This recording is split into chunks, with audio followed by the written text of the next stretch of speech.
لیکن پھر ایک دم سے آیت اپنا رخ بدلتی ہے۔ جی ہاں، اور یہ اس آیت کا سب سے طاقتور حصہ ہے۔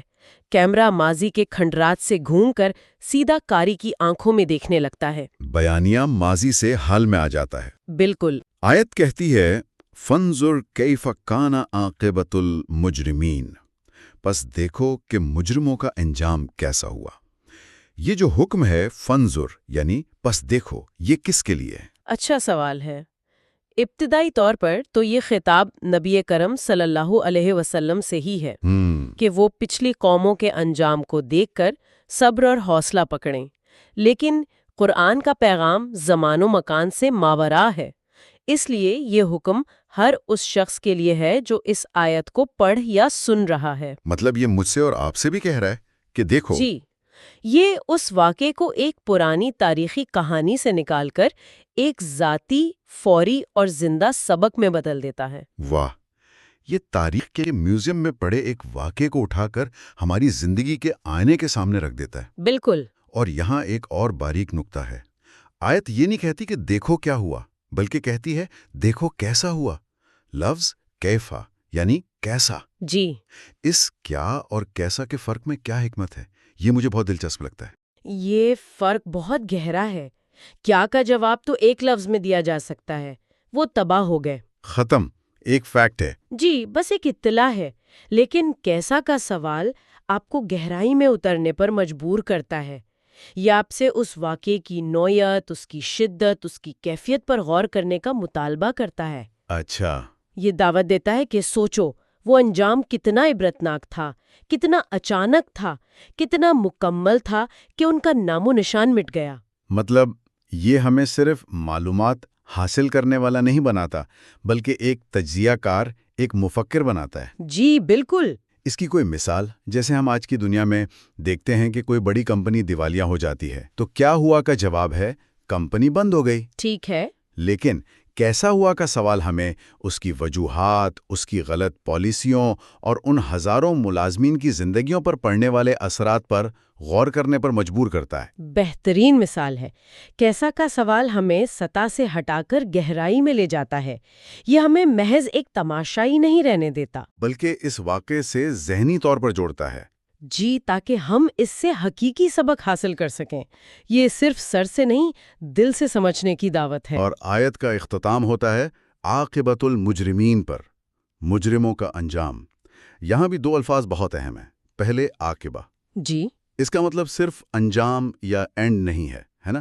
جی نہیں، عربی میں عاقبہ کا لفظ عقب سے نکلا ہے، جس کا مطلب ہے ایڑی یا پیچھے آنے والی چیز۔ اچھا۔ تو عاقبہ کا مطلب ہوا وہ نتیجہ جو کسی عمل کے پیچھے قدرتی طور پر آتا ہے۔ یہ کائنات کے ایک بنیادی اصول کی طرف اشارہ ہے، جسے ہم قانون مکافات عمل کہتے ہیں۔ Cause and effect. بالکل، یعنی ان کا انجام کوئی اتفاقی حادثہ نہیں تھا، یہ آسمان سے اچانک نہیں ٹپکا تھا، بلکہ یہ ان کے اپنے اعمال کا منطقی نتیجہ تھا۔ جی، جو ایک عرصے سے ان کا پیچھا کر رہا تھا۔ یعنی یہ لفظ خود احتسابی کی دعوت دے رہا ہے۔ یہ کہہ رہا ہے کہ انجام کو دیکھنے سے پہلے ان اعمال کو دیکھو جو اس انجام کا سبب بنے۔ لفظ ہے المجرمین، مجرم۔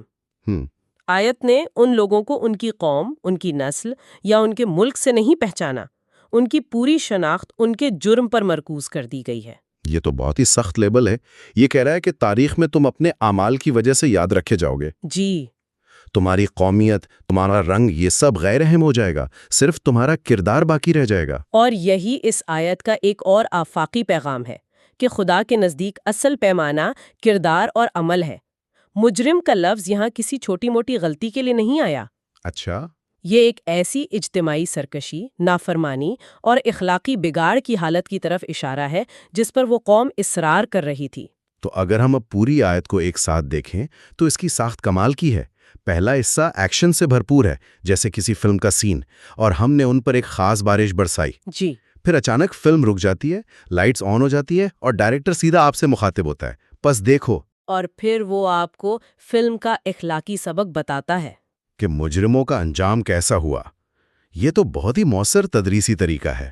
یہ صرف مؤثر نہیں بلکہ نفسیاتی طور پر بہت گہرا ہے۔ یہ آپ کو صرف ایک غیر فعال سامع نہیں رہنے دیتا، یہ آپ کو کہانی کا حصہ بناتا ہے۔ آپ کو جج کی کرسی پر بیٹھا دیتا ہے۔ جی، اور کہتا ہے کہ اب تم فیصلہ کرو، تم اس سے کیا سیکھتے ہو۔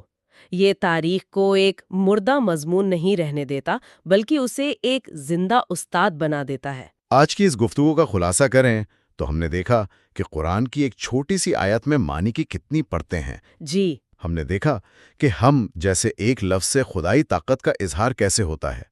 ہم نے بارش جیسے عام لفظ کے پیچھے چھپے تباہ کن مفہوم کو سمجھا۔